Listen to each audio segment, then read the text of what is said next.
Hello, everybody, and welcome to Forever Rugby on Forever Sports. The Cheetahs are the 2023 Currie Cup champions. What a performance! What a season! What a game, actually! What a competition! It's interesting because, and I'm going to get into it a little bit. We go back maybe 2-3 months ago, and the start of the Currie Cup, and there was no hype, there was no excitement, there was no real feeling of we're into this, and yet the Cheetahs have just set Bloom alight. A clash of the cats, Cheetahs versus Pumas, a brilliant final to mark off such an important competition. The oldest competition in the world deserves the respect that we maybe haven't been giving it. And the last 3 to 4 weeks, I think we've been finally realizing that there's still so much value in this Currie Cup. And on that note, a massive congratulations to the Cheetahs for winning the oldest competition in the world. For Bok fans, this means good things. The Cheetahs both last won in 2019. Before that, they won in 2007. Both World Cup years, both times the Springboks went on to win the World Cup. So if you believe in that sort of thing, some really good sort of mojo there for the Boks.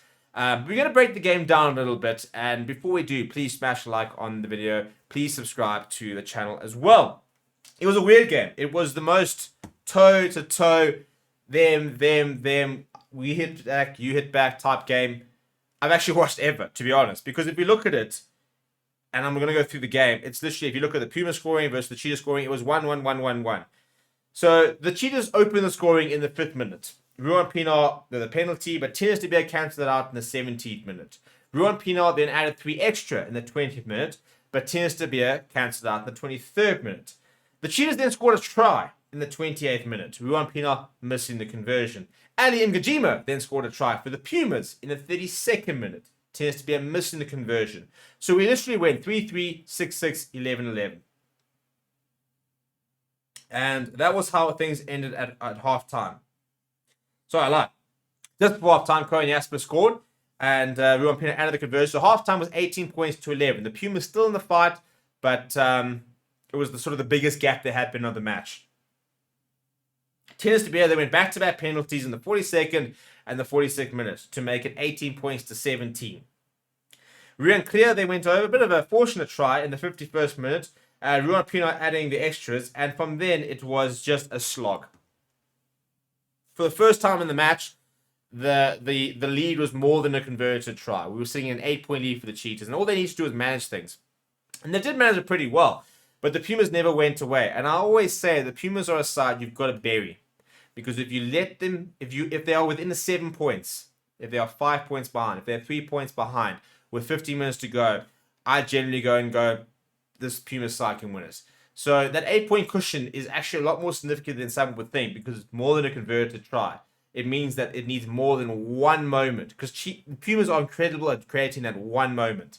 But that 8-point lead meant that they needed 2 moments, and they just couldn't find any of those sort of moments, to be honest. Very interesting if you look at the stats. Possession, 50-50. In the first half, 55 for the Cheetahs, 45 for the Pumas. The complete reverse in the second half. Territory, 54% for the Cheetahs, 46% for the Pumas. Meters run, both teams were running well over 200 meters. Cheetahs beating 18 defenders to the Pumas. Cheetahs beating 20 defenders to the Pumas, 18. 3 clean breaks apiece. Not too many gain line carries. In fact, a lot of kicks from hand. They had 26 apiece. If you look at the tackles made, Pumas 81%, 88 of 108. Wasn't quite the defensive performance they put in last week. Similarly, to be fair, the Cheetahs also 86%, 104 of 121. Not brilliant. Tends to be missing 2 off the tee. Probably quite important. That last sort of kick, which was well right, would have given them opportunity to come back. Ruan Pienaar missing just the 1 off the tee. Rux was pretty standard. Both teams lost the lineup. Just the Cheetahs lost the scrum. In fact, Pumas barely had any scrum of their own. Penalties conceded, 10 from the Cheetahs, 8 from the Pumas. So discipline was pretty good as well. It was an arm wrestle at the end of the day. A traditional Currie Cup arm wrestle. It could have gone either way at any time. But for me, looking at some of the players for the Cheetahs, I thought that Friedel Olivier played really well. Miles van der Merwe was really good. Ruan Pienaar is ageless. I tell you what, clone him, distribute all the DNA, create more of him, and we'll be fine. Because, 10... I think it's more than 10 points there, 4 from 5 there. What a game from him. Absolutely brilliant from him. Made almost no mistakes, maybe one mistake. 8 tackles, not a missed tackle.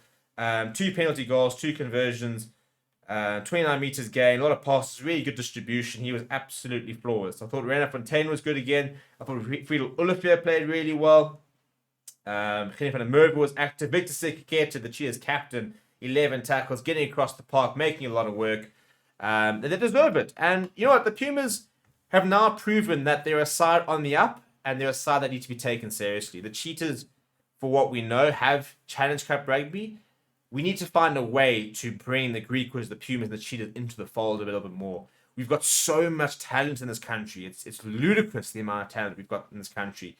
How do we harness it correctly? Because this Pumas side is proper. The Pumas coaches are proper. And we need to understand how we can really harness all our resources to ensure that as a country and as a nation, we become a rugby force that can't be matched. Because we've got the resources. We've got everything we need. We've got the players, we've got the coaches, we've got everything we need. If we get it right, we'll be unstoppable.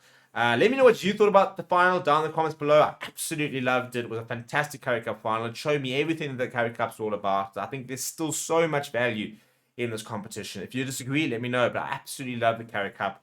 I think there's so much they can improve on. I think they need to take it to the people a bit more, make it a bit more of a community tournament.